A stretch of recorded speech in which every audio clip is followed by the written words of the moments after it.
At my sister's wedding reception, my uncle laughed. "Still driving that old car?" I said, "No, I just funded the startup that rejected her husband." The words left my mouth before I could stop them, cutting through the clinking of champagne flutes and the soft hum of a string quartet playing something by Vivaldi in the corner of the Grand Bellamy Hotel ballroom.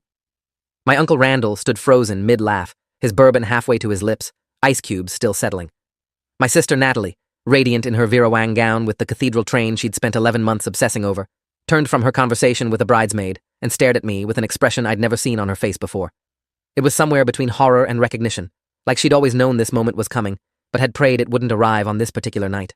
Her new husband, Graham Ashworth, handsome and polished in his custom Tom Ford tuxedo, set down his glass of Perrier Jouet so carefully you'd think it was made of paper. His jaw tightened, his eyes narrowed, and in that fraction of a second, before anyone else at table 4 had fully processed what I'd said, I watched the mask he'd been wearing for 3 years slip just enough to show what was underneath. Then it was back. The charming smile, the easy posture, the effortless confidence of a man who believed the world owed him everything and had spent his entire life collecting on that debt. I should back up. My name is Owen Sunderland. I'm 36 years old, and for most of my adult life, I've been the family afterthought, the reliable one, the one who shows up on time, brings the right wine, remembers birthdays, never causes scenes. I'd been running a small but profitable data analytics consulting firm out of Bellevue, Washington for 9 years when all of this started. Nothing flashy, no corner office in a glass tower. Just me, 3 employees, a handful of loyal clients, and a reputation for being the guy who could untangle any data set and find the story buried inside. I drove a 12-year-old Subaru Outback with a dent in the passenger door and 186,000 miles on the odometer. I lived in a modest 2-bedroom apartment overlooking a parking garage. I wore the same rotation of button-downs and khakis to every family event. And every single time I walked into a room full of Sunderlands, I could feel the collective assessment ripple through the crowd. Owen. Still doing the computer thing. Still single. Still driving that car. My parents, Arthur and Diane Sunderland, weren't cruel people. They were just thoroughly, reflexively impressed by surface-level success, and Graham Ashworth had surface-level success in abundance. He was 6'2" with the kind of jaw that belonged on a cologne advertisement. He'd gone to Wharton for his MBA, worked at a boutique consulting firm in Manhattan for 4 years, then moved to Seattle to quote-unquote pursue entrepreneurial opportunities. He drove a matte black Porsche Cayenne. He wore watches that cost more than my annual rent. He spoke in the fluid, confident cadence of someone who had never once doubted that the universe was organized primarily for his benefit. Natalie met Graham at a charity gala in the fall of 2021. She was 28, working as a marketing coordinator at a mid-sized healthcare company, making decent money, living a normal life. Graham swept in like a weather system. Within 6 weeks, they were inseparable. Within 4 months, he'd moved into her apartment. Within 8 months, he proposed with a 3-carat oval diamond at a restaurant where the tasting menu started at $400 per person. Our parents were ecstatic. Our mother called me the night of the engagement, breathless with excitement. He's perfect for her, Owen. Ambitious, driven, connected. His family has a house in Nantucket. A house in Nantucket. She said it like it was a cure for cancer. I congratulated Natalie, shook Graham's hand, smiled through the engagement party at our parents' house in Mercer Island, the sprawling craftsman with the lake view that my father had bought with his orthopedic surgery practice money. Graham held court that evening, telling stories about his Wharton days, his consulting projects, his vision for the future. Everyone leaned in. Everyone laughed at his jokes. Everyone was dazzled. I stood by the kitchen island eating shrimp cocktail and watching with the quiet unease of someone who'd spent his entire career reading data, spotting patterns, and identifying anomalies. Graham Ashworth was an anomaly. I just couldn't prove it yet. The first red flag came 5 months before the wedding. It was a Thursday evening in March 2023. I was at my office reviewing a client's quarterly analytics report when Natalie called, her voice strained in a way I recognized from childhood, the sound she made when she was trying not to cry. "Hey," she said, "can I ask you something? And you have to promise not to tell Mom and Dad." I promised. She explained that Graham had asked her to co-sign a loan, not a small one, $225,000 secured against her apartment to fund a startup he was launching with a college friend. The startup was called Meridian Dynamics, some kind of AI-driven supply chain optimization platform. Graham had been talking about it for months at family dinners, pitching it with the same polished confidence he brought to everything. But this was the first I'd heard about needing Natalie's financial involvement. "He says it's just temporary," she told me. "Once they close their seed round, they'll pay off the loan, and my name comes off everything. He says investors are lined up. He just needs bridge capital." My stomach tightened. "How much of your own savings would be at risk?" I asked. She was quiet for a moment. "All of it," she admitted. "My apartment equity is basically everything I have." I told her I wanted to look into Meridian Dynamics before she signed anything. She hesitated, said Graham might not like that, said he was private about his business dealings. I told her I wasn't asking for his permission, I was asking for hers. She gave it, reluctantly. That night, I started digging. The first thing I did was search for Meridian Dynamics in every startup database I had access to. Crunchbase, PitchBook, AngelList, state business registrations. I found the Delaware LLC filing from January 2023. 2 members listed, Graham Ashworth and a man named Philip Renner. I searched for Philip Renner. Wharton MBA, class of 2016, same as Graham. Previously worked at a fintech startup in New York that had folded after 18 months. No LinkedIn activity since 2021. No published work, no conference appearances, no digital footprint suggesting active involvement in any company. I checked Meridian's website. It was a single landing page with stock photos, buzzwords about disrupting supply chain management through proprietary AI algorithms, and a contact form. No team page, no product demo, no case studies, no press coverage. I searched for any patent filings, technical papers, or code repositories associated with Meridian Dynamics or either founder. Nothing. I ran Graham's name through court records in New York, Washington, and Delaware. Nothing criminal, but I found 2 civil cases from 2019 and 2020. Both were breach of contract suits filed against Graham by former business partners, one in Manhattan, one in Connecticut. Both had been settled out of court, terms undisclosed. I found a third case from 2018, a lawsuit filed by a woman named Catherine Bellingham against Graham Ashworth for fraud related to an investment in a company called Apex Venture Group. That case had also been settled, but the filing documents were detailed. Catherine alleged that Graham had solicited $180,000 from her for an investment opportunity that turned out to be non-existent, that the company had no real operations, no real product, and no real employees. She alleged that Graham had used the money for personal expenses, including a lease on a luxury vehicle and a down payment on a condominium. I read Catherine Bellingham's complaint 3 times, my coffee going cold on my desk. Then I printed it out and put it in a folder. I told myself it could be a misunderstanding. People get sued. Settlements happen. Maybe Graham had a messy past, but had genuinely changed. I wanted to believe that because Natalie loved him, and I loved Natalie. But the data told a different story. The pattern was clear. Graham Ashworth found people with money or access to money, presented himself as an irresistible opportunity, extracted what he could, and moved on when things collapsed. The consulting career, the Wharton network, the Porsche, the Nantucket family house, it was all scaffolding around a hollow structure. I called Natalie the next morning. I told her what I'd found. I was careful, factual, unemotional. I sent her the court documents. I explained the pattern. I asked her to wait, to get an independent financial advisor to review the loan agreement before she signed. She listened. She said she'd think about it. Then she told Graham. He called me that same afternoon. His voice was ice. "Owen," he said, "I understand you've been looking into my background. I appreciate the protective brother instinct, but I need you to understand something. What you found is out of context. Catherine Bellingham was a disgruntled investor who didn't understand the risks she was taking. The lawsuits were frivolous. I settled because it was cheaper than fighting. And Meridian Dynamics is a legitimate company with real technology and real investors. You're a data consultant, not a forensic accountant. Stay in your lane." I told him I wasn't trying to interfere with his business. I was trying to protect my sister's financial security. He laughed. "Your sister is about to marry me," he said. "Her financial security is my responsibility now, not yours." Click. That conversation changed everything. Not because of what Graham said, but because of what happened afterward. Natalie stopped calling me, stopped responding to my texts. When I showed up at Sunday dinner at our parents' house 2 weeks later, she barely looked at me. Graham was there, arm around her shoulders, laughing with my father about golf handicaps. When I tried to pull Natalie aside after dinner, she shook her head. "Graham told me what you did," she whispered, going through his legal records, trying to dig up dirt. "He's my fiancé, Owen. You had no right." I told her I had the right to care about her. She said caring didn't look like running background checks on the man she loved. She asked me to drop it. I dropped it. For a while. I went back to my work, my clients, my routine. I watched from a distance as wedding preparations escalated. Venue booked at the Grand Bellamy Hotel, $45,000 for the reception alone.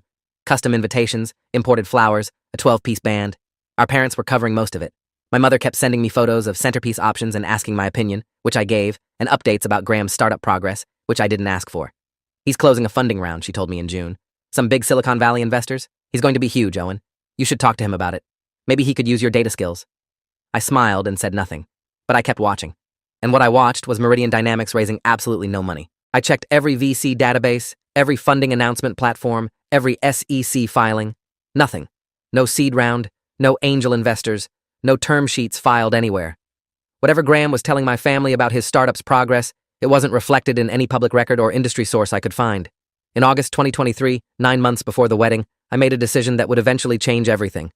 I was at a tech networking event in Seattle, one of those rooftop cocktail things where founders pitch to investors and everyone pretends the miniature crab cakes are adequate dinner. I ran into a woman named Priya Chakravarti, a venture capitalist at Sequoia West Partners. We'd worked together 3 years earlier when I'd done analytics consulting for one of her portfolio companies. Smart, direct, no tolerance for nonsense. Over drinks, I mentioned Meridian Dynamics casually, asked if she'd heard of it. She hadn't. I described the concept, AI-driven supply chain optimization. She was interested. Good market, she said. Growing demand. Who's behind it? I told her Graham Ashworth and Philip Renner, both Wharton graduates. She said she'd look into it. 2 weeks later, Priya called me. Owen, she said, her voice careful. This company doesn't exist. Not in any meaningful sense. There's no technical co-founder, no engineering team, no prototype, no minimum viable product. The AI they claim to have developed, there's no evidence of it anywhere. No patents, no papers, no GitHub repositories, no technical advisors. Philip Renner appears to be a name on a piece of paper. I've reached out to 3 people in his supposed network, and none of them have heard from him in over 2 years. One of them thinks he moved to Thailand. This is either the most stealth startup I've ever encountered, or it's vaporware being used to raise money from people who don't know how to do due diligence. I thanked her. She asked me why I was interested. I told her my sister's fiancé was behind it. Long silence. Owen, she said, if your sister is putting money into this, she needs to stop. I know, I said. But I didn't go to Natalie. Not yet. Instead, I did something I'd never done before. I started building a case. Not a legal case, although that would come later. An information case. A comprehensive, documented, verifiable record of everything Graham Ashworth had done, was doing, and was planning to do. I treated it like the most important analytics project of my career, because it was. I hired a licensed private investigator named Douglas Fujimoto, 22 years of experience, former FBI financial crimes analyst, now running his own firm in Portland. I told him everything I knew and asked him to fill in the gaps. Douglas was methodical and thorough. Over the next 4 months, he uncovered a pattern that was both staggering and heartbreakingly predictable. Graham Ashworth had been running variations of the same scheme for almost a decade. After Wharton, he'd started Apex Venture Group, the company Catherine Bellingham had sued him over. He'd raised $340,000 from 4 individual investors for a supposed fintech platform. The company never built anything. The money went to Graham's lifestyle, his apartment in the West Village, his car lease, his travel. When investors started asking questions, he dissolved the company and settled the one lawsuit that materialized. Then came a venture called Sterling Logic in 2020, registered in Connecticut. Same playbook. AI-powered analytics for healthcare.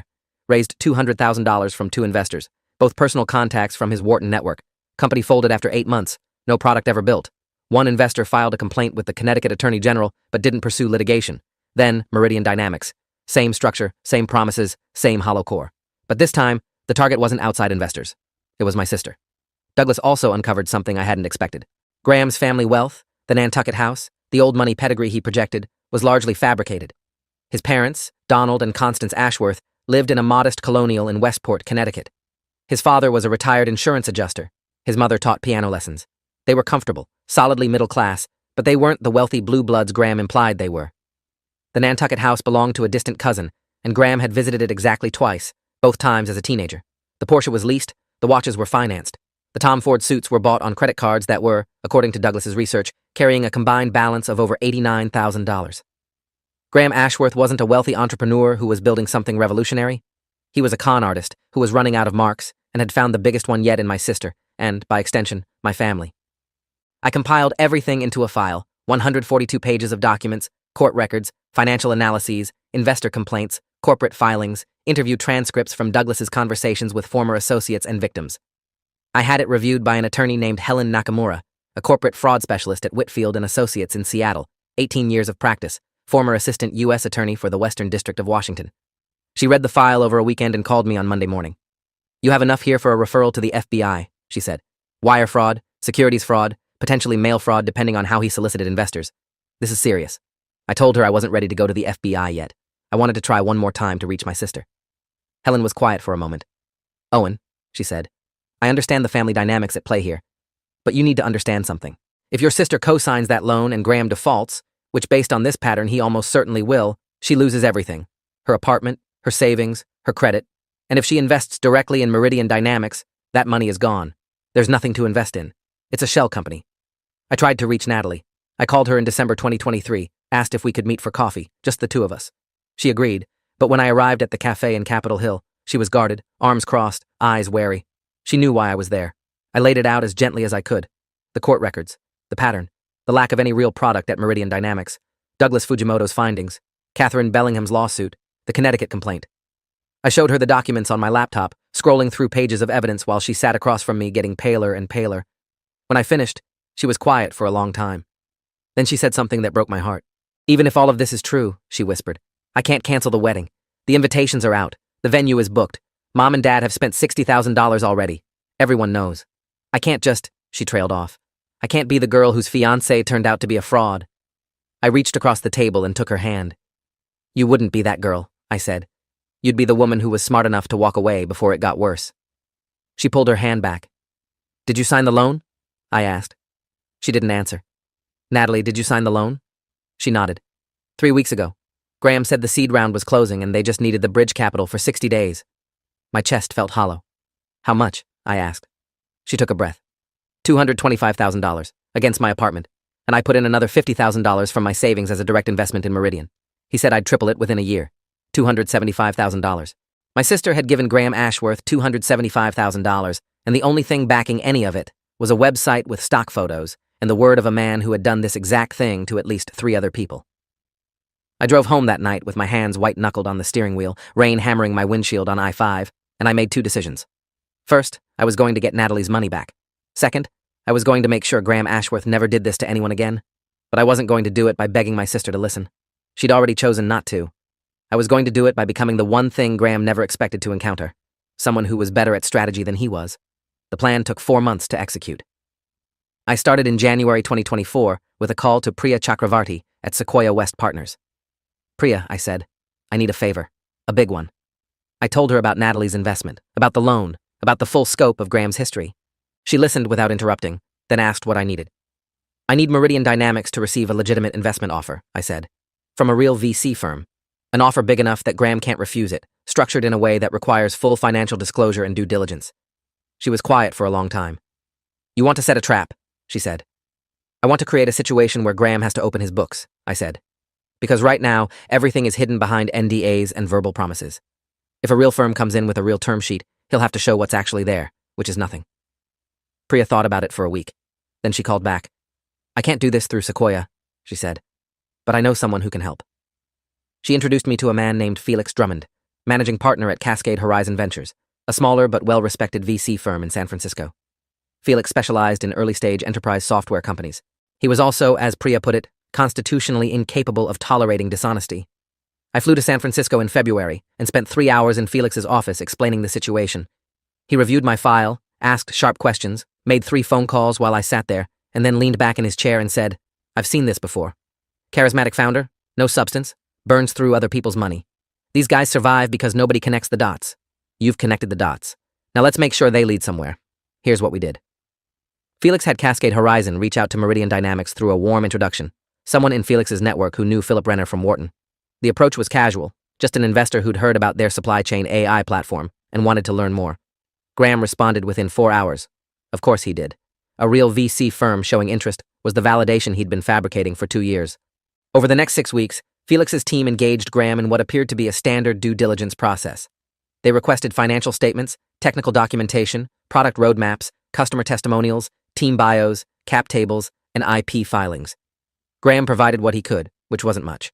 The financial statements showed that $268,000 of the $275,000 Natalie had invested had already been spent. On what? Office lease for a WeWork space Graham used maybe twice a week. Payments to Philip Renner, who, it turned out, was indeed living in Chiang Mai and was being paid $3,000 a month to remain listed as co-founder. Legal fees for the corporate structure. And $94,000 in transfers to Graham's personal accounts, categorized as management consulting fees. My sister's money, her apartment equity, her life savings, paying for Graham's lifestyle while he told her the seed round was closing any day now. Felix documented everything. Every email, every financial statement, every contradiction between what Graham claimed publicly and what the records showed. Meanwhile, I had Douglas Fujimoto contact Catherine Bellingham and the Connecticut investor. Both were willing to provide written statements about their experiences with Graham. Catherine, who had lost $180,000 and spent 2 years recovering financially, was more than willing. She was eager. I've been waiting for someone to actually do something, she told Douglas. I knew I wasn't the only one. He does this. It's what he does. By April 2024, 2 months before the wedding, I had a complete picture. Graham had taken approximately $730,000 from various individuals over 8 years across 3 fake companies. He had never built a real product. He had never generated $1 of legitimate revenue. He was, in the precise legal terminology Helen Nakamura used when I showed her the full file, operating a scheme to defraud through material misrepresentation and omission. She filed a referral with the FBI's Seattle field office on April 15th. Special Agent Thomas Nakashima was assigned to the case. 41 years old, 12 years with the Bureau, specializing in white-collar financial crimes. He reviewed our file, interviewed Catherine Bellingham and the Connecticut investor by phone, subpoenaed Graham's bank records, and confirmed within 3 weeks that the pattern was exactly what we'd documented. But here's the thing about federal investigations. They move slowly. Agent Nakashima told me the case could take 6 to 18 months to develop into an indictment. They needed to be thorough, build an airtight case, ensure there were no procedural vulnerabilities a defense attorney could exploit. 6 to 18 months. The wedding was June 8th.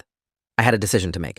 I could wait for the federal investigation to run its course, let the FBI build their case, let justice happen on its own timeline.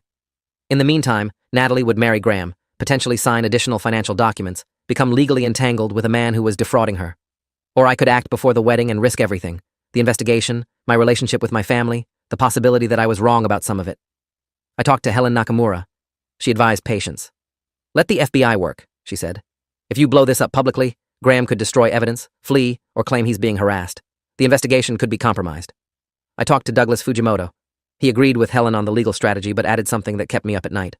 "Owen," he said, "your sister is signing a marriage certificate with this man in 6 weeks. In many states, marriage creates shared financial liability. If Graham takes on more debt, which based on his pattern he will, Natalie could be on the hook for it. Every day you wait is a day she gets deeper in." I talked to my therapist, Dr. Anita Rosen, a clinical psychologist I'd been seeing for 3 years. She didn't tell me what to do, which frustrated me, but she asked the right question. "What outcome can you live with, Owen?" "Not the best outcome. The one you can live with." I spent a weekend alone in my apartment, staring at the file, 142 pages now expanded to over 200 with the FBI referral and Felix's due diligence findings. I looked at the numbers. $275,000 of Natalie's money, gone. $180,000 of Catherine Bellingham's money, gone. $200,000 from the Connecticut investor. $75,000 from the Apex Venture Group victims, all gone. All spent on the performance of being Graham Ashworth, successful entrepreneur, charming fiancé, man of substance. And my sister was about to legally bind herself to that performance. I made my decision on a Sunday night. I wasn't going to wait. But I wasn't going to blow it up publicly either. I was going to do something more precise. I was going to give Graham Ashworth exactly what he wanted and let it destroy him. I called Felix Drummond on a Monday morning. "It's time," I said. We executed Phase 2. Cascade Horizon Ventures made a formal offer to invest $2.5 million in Meridian Dynamics at a $10 million pre-money valuation. The term sheet was legitimate, drafted by Felix's lawyers, structured as a standard Series Seed preferred stock deal. There was one critical condition. Graham had to provide audited financial statements, a functional product demo, and verified customer references before closing. He also had to disclose all prior business ventures, legal proceedings, and investor relationships as part of standard representations and warranties. Graham was ecstatic. He called Natalie immediately. She called our parents. Our mother called me. "They're getting $2.5 million from a venture capital firm in San Francisco. Your sister was right. Graham is brilliant." I could hear the vindication in her voice, the relief that her judgment about Graham had been confirmed, and the unspoken subtext that my judgment, my warnings, my concerns had been wrong all along. I said congratulations and hung up. Graham signed the term sheet on May 3rd. The clock started. He had 30 days to fulfill the closing conditions. 30 days to produce audited financials for a company that had no real revenue. 30 days to demonstrate a product that didn't exist. 30 days to disclose a history he'd spent a decade concealing. He couldn't do it. He knew he couldn't do it. But the term sheet was in his hand, $2.5 million just within reach, and Graham Ashworth had never in his life been able to resist reaching for money he hadn't earned. The next 3 weeks were the worst of my life. I watched from a distance as Graham scrambled. He hired a freelance developer to build a rushed demo of the supply chain platform, essentially a glorified spreadsheet with an AI label slapped on it.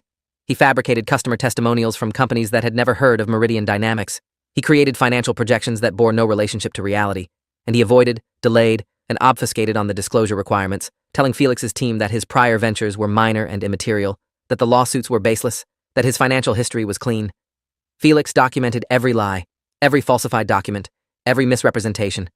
He forwarded everything to Helen Nakamura, who forwarded it to Agent Nakashima at the FBI. The case was building itself.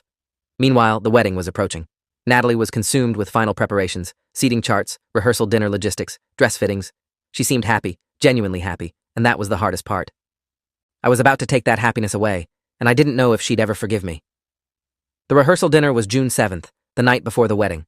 Our parents hosted it at a restaurant called Altura in Capitol Hill, private dining room, 14 people, close family only. Graham was charming, funny, warm.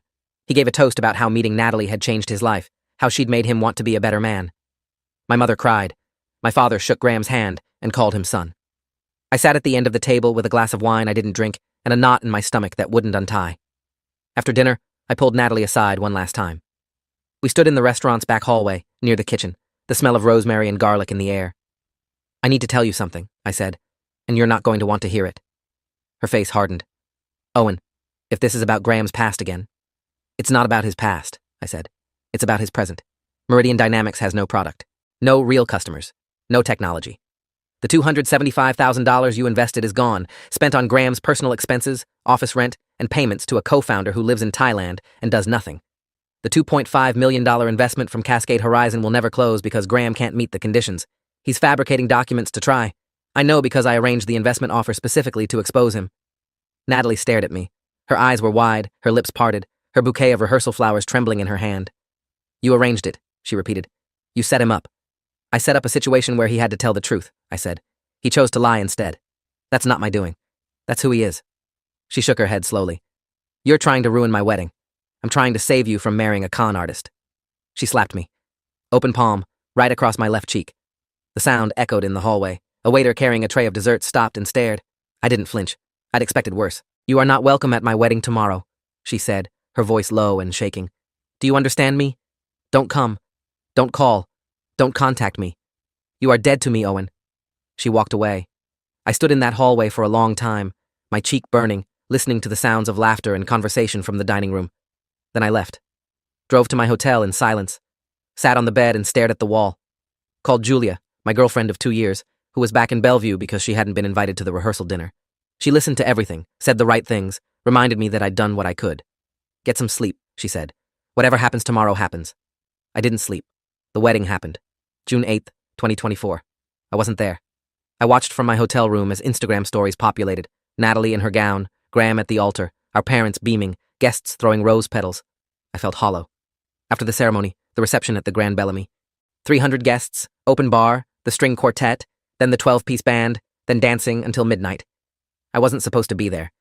But at 7:30 p.m., sitting in my hotel room in the same suit I'd worn to the rehearsal dinner, I got a call from Felix Drummond. "Owen," he said, "we have a problem." Graham submitted his closing documents to our legal team this afternoon. Our attorneys reviewed them and found falsified audit reports from a CPA firm that doesn't exist. Fabricated customer contracts with forged signatures. And in his disclosure section, he listed 0 prior business ventures or legal proceedings. Every single representation is a lie. We've documented everything, and we're formally withdrawing the term sheet tomorrow morning. But here's what you need to know. I already contacted Agent Nakashima as a courtesy. He told me the FBI has been monitoring Graham's recent activity separately. They have enough. They're preparing to move. He didn't give me a timeline, but he implied it's soon. I hung up and sat there. The wedding reception was happening 15 blocks away. My sister had married a man who was about to be investigated by the FBI for fraud, and she didn't know. Whatever Natalie thought of me, whatever she'd said in that hallway, I couldn't let her wake up tomorrow not knowing. I put on my jacket and drove to the Grand Bellamy. I arrived during the reception. The ballroom was a spectacle of white flowers, golden candlelight, crystal, and silk. The band was playing something jazzy and upbeat. People were dancing, laughing, drinking champagne. I found my way to the edge of the room and stood near a column, scanning the crowd. My mother saw me first. Her face went through several emotions: surprise, relief, then worry. She started walking toward me, but my Uncle Randall got there first. Randall was my father's younger brother, a successful real estate developer in Bellevue, who had never missed an opportunity to remind me that my career choices were, as he liked to put it, puzzling for someone with my education. He had a bourbon in his hand and that familiar smirk on his face. "Owen," he said, clapping me on the shoulder. "Didn't think you'd show. Glad you came to your senses. Great party, right? Your sister really hit the jackpot with Graham." I nodded, scanning the room for Natalie. Randall followed my gaze, then looked back at me with that grin. "Still driving that old Subaru?" he asked. He asked this every time he saw me. Every holiday, every birthday, every family gathering. It was his way of reminding me where I stood in the family hierarchy. The question behind the question was always the same. Why aren't you more impressive? Why aren't you more like Graham? That's when something in me broke. Not spectacularly, not with rage, but quietly and completely, like a rope that had been fraying for years, finally snapping. "No," I said. "I'm not driving that old car anymore. Actually, I just funded the startup that rejected Natalie's husband." Randall's smirk froze. "What?" I said it louder, loud enough for the people at the nearest tables to hear. Meridian Dynamics, Graham's company, applied for funding from Cascade Horizon Ventures. I arranged that introduction. I also arranged for the due diligence process that revealed Graham has no real product, no real technology, and no real business. He's been running investment scams for 8 years, My sister gave him $275,000 and it's gone. Spent on his personal expenses. I have the documentation. The murmur spread outward from our position like ripples in a pond. Conversations dying, heads turning, the band playing on obliviously for another few bars before trailing off as the musicians sensed the shift in the room. Graham appeared from somewhere near the dance floor, Natalie on his arm. His face was composed, but I could see the calculation behind his eyes, the rapid assessment of threat level and damage control options. "Owen," he said smoothly, approaching me with his hands spread in a conciliatory gesture. "This isn't the time or place." "I've tried every other time and place," I said. "You made sure none of them worked." My father materialized at my elbow. "Owen, what are you doing?" His voice was a hiss. "This is your sister's wedding." I looked at him. "Dad," I said, "Graham Ashworth has been charged with fraud before. He's run 3 fake companies. He took $275,000 from Natalie, money secured against her apartment, and spent it on himself. I hired a private investigator. I have court records, financial documents, statements from his previous victims. I've been trying to tell you for over a year. Nobody listened. So I'm telling everyone." The room was silent now. 300 people in evening attire, champagne flutes suspended midair, staring at me. Graham's composure cracked. "This is insane," he said, his voice rising. "He's making this up because he's jealous. He's always been jealous of me, of Natalie's happiness. He's a lonely, bitter man who can't stand that his sister found someone successful." I reached into my jacket pocket and pulled out a USB drive. "This contains 200 pages of documentation," I said. "Court records from 3 states. Financial statements showing where Natalie's money went. Witness statements from Graham's previous victims. A forensic analysis of Meridian Dynamics showing it has no product, no technology, and no legitimate operations." I placed the USB drive on the nearest table, next to a half-eaten slice of wedding cake. "I also want everyone to know," I said, "that this information has been provided to the FBI. I didn't look at Graham when I said it. I looked at Natalie. Her face was white. Her bouquet was clutched against her chest like a shield. Her eyes were huge and filling with tears. "I'm sorry," I said to her. "I'm sorry it happened this way. I tried to tell you privately. You wouldn't hear it. I couldn't let you go forward without knowing." Graham lunged. Not at me. At the USB drive. He grabbed it off the table and closed his fist around it like destroying that single copy would make everything disappear. As if I didn't have 12 backup copies in 3 different secure locations, plus everything already submitted to federal investigators. My father grabbed Graham's arm. "Let go, son," he said quietly. "Graham, what is he talking about? What court records?" Graham's mask disintegrated. His face went red, then white. His jaw worked, but no sound came out. His eyes darted around the room, 300 witnesses, all watching, all waiting. He looked like a cornered animal realizing for the first time that the walls were closing in from every direction. "It's complicated," he finally managed. "Business is complicated. There were misunderstandings. I can explain everything. Explain Catherine Bellingham," I said. "Explain the $180,000 she invested in Apex Venture Group that you spent on your apartment and car. Explain Sterling Logic in Connecticut. Explain why Philip Renner is listed as your co-founder but lives in Chiang Mai and has never contributed a line of code. Explain where Natalie's $275,000 went." I pulled out my phone, opened the folder of documents I'd saved there, and handed it to my father. "Scroll through," I said. He did.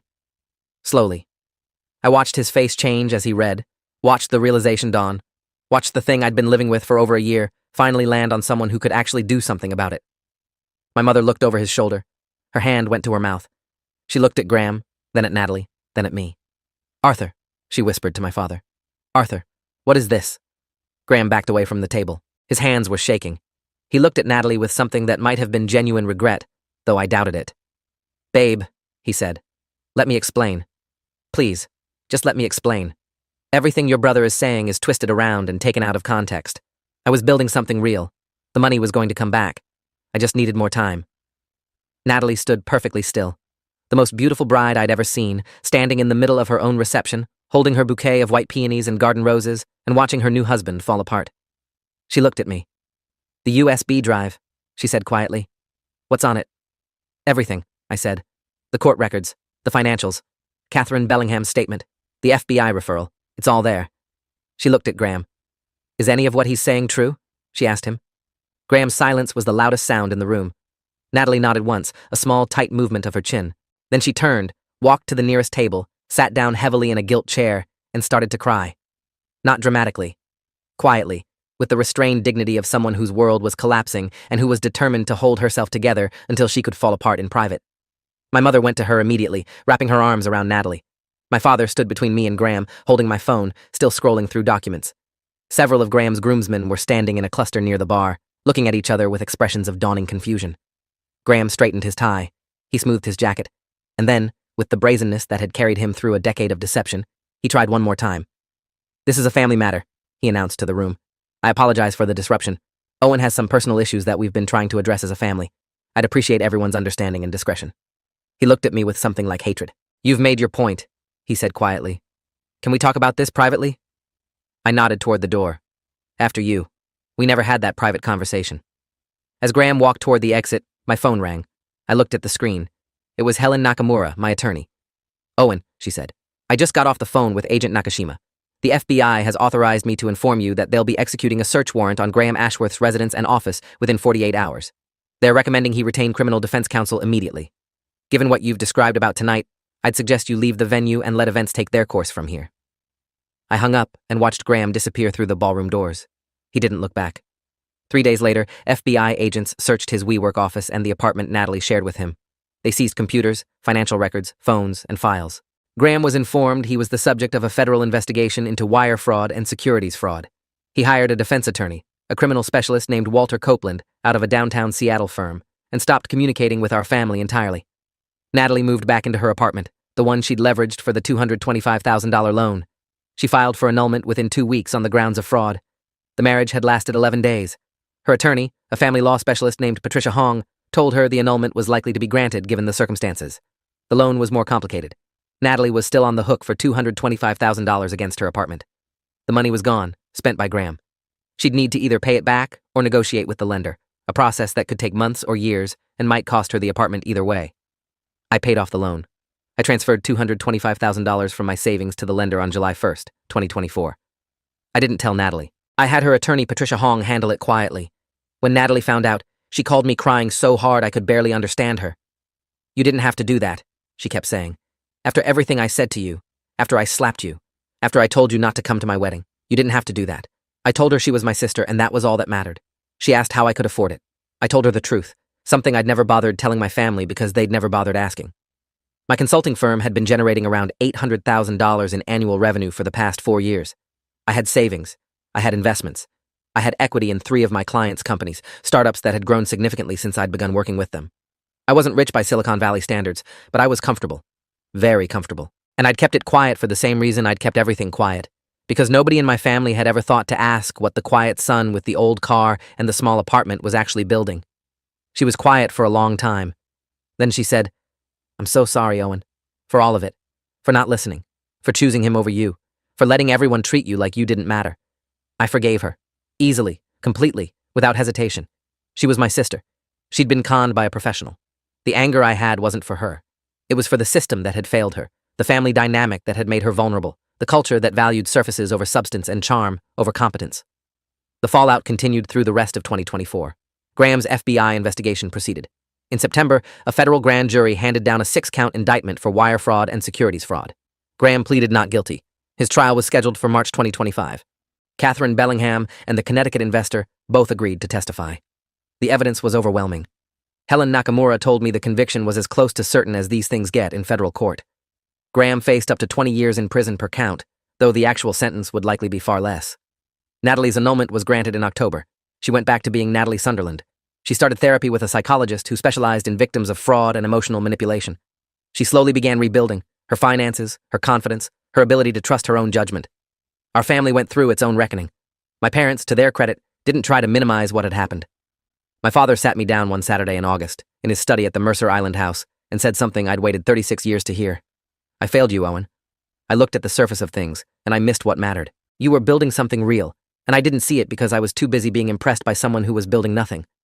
I'm sorry." My mother wrote me a letter, handwritten, 4 pages. She wrote about how she'd always assumed I was fine because I never complained, never demanded attention, never made a scene. She wrote that she'd confused my independence with indifference, my quietness with a lack of ambition. She wrote that watching me methodically, patiently, brilliantly dismantle Graham's facade had forced her to confront how thoroughly she'd underestimated her own son. Uncle Randall, to his credit, called me and apologized for the car comments. He also asked if I wanted to consult on a data analytics platform for his real estate firm. I said I'd think about it. I'm still thinking about it. It's January 2026 now. The trial is in 2 months. The prosecution's case is strong. Graham's defense attorney has been trying to negotiate a plea deal, but the last I heard from Helen, Graham was still insisting he'd done nothing wrong, that the investments were legitimate, that the business was real. Denial is a powerful drug, especially for someone who's been inhaling their own mythology for a decade. Natalie is doing better. She's been promoted to marketing director at her company. She's dating someone new, a pediatrician named Alan, who drives a sensible car and talks about his patients with genuine warmth. He's not flashy. He's not charming in that performative look-at-me way that Graham was. He's kind. He's real. She seems happy, cautiously, but genuinely. My parents have started asking about my work. Not in the perfunctory way they used to, but with real curiosity. My father reads my company's quarterly reports. My mother came to a tech conference where I was speaking on a panel about data-driven decision-making in small business. She sat in the third row and took notes. It shouldn't have meant as much as it did, but it did. Julia and I moved in together in November. We adopted a dog, a 3-year-old retriever mix named Copper, who has terrible manners and no respect for furniture. We're talking about the future in that careful, hopeful way that people do when they've seen enough to be realistic, but not so much that they've stopped believing. I finally traded in the Subaru. Got a new car, nothing flashy, but reliable and paid for in full, like everything else I own. I think about that moment at the reception sometimes. Uncle Randall's smirk, his bourbon, the question he'd asked a dozen times before. Still driving that old car? The assumption embedded in it, that my worth was visible on the surface, measurable in makes and models and square footage and job titles. The assumption that Graham was more because he appeared to be more, and I was less because I appeared to be less. The assumption that the quiet brother with the data consulting firm and the dented Subaru couldn't possibly be the one holding all the cards. I didn't buy Graham's company or take his job or steal his life. I did something simpler and, in the end, more devastating. I told the truth. I documented it, verified it, organized it, and presented it in a way that couldn't be ignored or explained away or smoothed over with charm. Data doesn't care about charisma.